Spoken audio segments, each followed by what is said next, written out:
L'histoire commence dans un petit coin de Provence, là où se cache celui dont on ne craint pas de prononcer le nom, un être mystérieux que l'on appelle Gilou. C'est dans son univers que la magie prend vie. Gilou laisse libre cours à son talent, façonnant des objets uniques. Parmi ses créations se trouve une pièce exceptionnelle, la baguette magique. La principale chose d'une baguette, c'est qu'il ne faut jamais la cacher. Une baguette, ça ne se cache pas.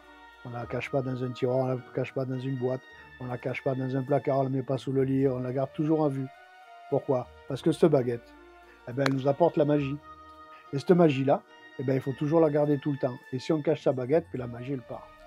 Quel est donc ce mystère autour de la baguette magique, si chère au cœur de Gilou? Les baguettes sont venues à moi parce que en 2020, j'ai appris que j'avais un cancer. Donc partant de là, il a fallu que je me réadapte à faire quelque chose. En regardant YouTube comme ça, je suis tombé sur un gars qui faisait des baguettes magiques. J'ai eu l'idée de dire, tiens, je vais faire une pièce pour mes petits-enfants, quand ils arrivent, ce soit un endroit magique.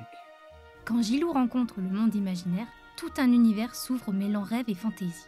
Mes inspirations, ce sont Harry Potter. Gryffondor! Parce que je suis un fan, hein. Star Wars, fan de steampunk.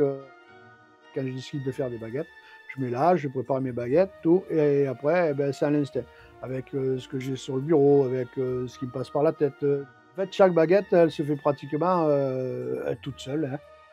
Et j'ai pas de dessin, j'ai pas de photo, j'ai pas de moule, j'ai pas de... Tout est à l'instinct. Parce que comme je travaille avec de la polymère blanche, après, il faut quand même que cette baguette, elle tape à l'œil. Donc, il faut lui donner des effets bois, des effets fer, des effets cuir. Et je pense que mes baguettes, ils sont belles. De presque un an, ouais, il y a le marché au Plein de la Tour qui s'est ouvert. Ça s'appelait L'Art au clair de lune.